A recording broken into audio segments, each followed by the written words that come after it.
The gospel reading for today is the story of Lazarus being raised from the dead, and it comes from the Gospel of John, the 11th chapter, 1 through 48.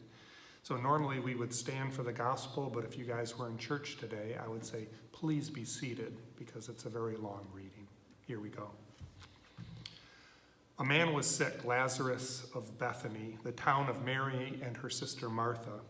This was the same Mary who massaged the Lord's feet with fragrant oils and then wiped them with her hair. It was her brother Lazarus who was sick. So the sisters sent word to Jesus. They said, "Master, the one that you love so much is sick." When Jesus got the message, he said, "This sickness is not fatal. It will become an occasion to show God's glory by glorifying God's Son." Jesus loved Martha and her sister and Lazarus. But oddly, when he heard that Lazarus was sick, he stayed on where he was for 2 more days. After 2 days, he said to his disciples, "Let's go back to Judea." They said, "Rabbi, you can't do that. The Jews are out to kill you, and you're going to go back?" Jesus replied, "Are there not 12 hours of daylight? Anyone who walks in daylight doesn't stumble, but because there's plenty of light from the sun. Waking at night, he might very well stumble because he can't see what's going on." Jesus said these things and then announced, "Our friend Lazarus has fallen asleep. I'm going to wake him up." The disciples said, "Master, if he's gone asleep, he'll get a good rest and wake up feeling fine." But Jesus was talking about death, while his disciples thought he was talking about Lazarus taking a nap. Then Jesus became explicit. He said, "Lazarus has died, and I'm glad for your sakes that I wasn't there. You're about to be given new grounds for believing. Now let's go to him." That's when Thomas, the one called the twin, said to his companions, "Yeah, let's come along. We might as well die with him." When Jesus finally got there, he found Lazarus already dead 4 days. Bethany was near Jerusalem, only a couple miles away, and many of the Jews were visiting with Martha and Mary, sympathizing about their brother. Martha heard Jesus was coming and went out to meet him, but Mary remained in the house.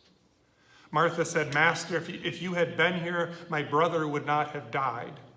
But even now I know that God will give you whatever you ask him." Jesus said, "Your brother will be raised up."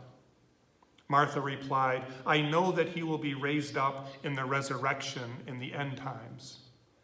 But Jesus said, "You don't have to wait for the end times. I am right now the resurrection and the life. The one who believes in me, even though he shall die, will live.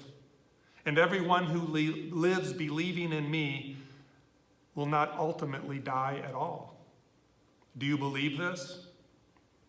"Yes, Master," she said.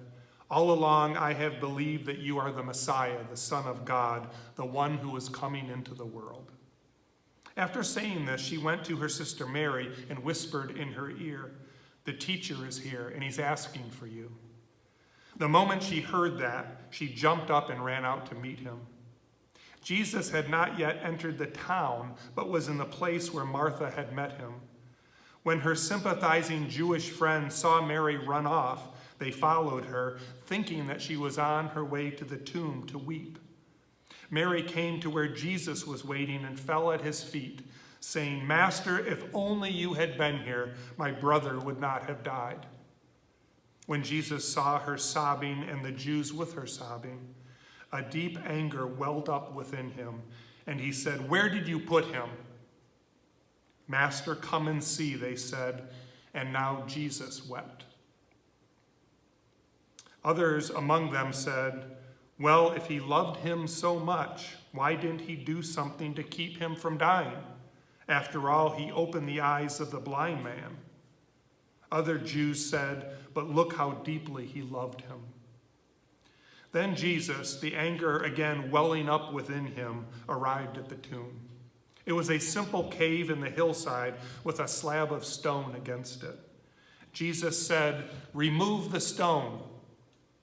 The sister of the dead man, Martha, said, "Master, by this time there is a terrible stench. He has been dead for 4 days."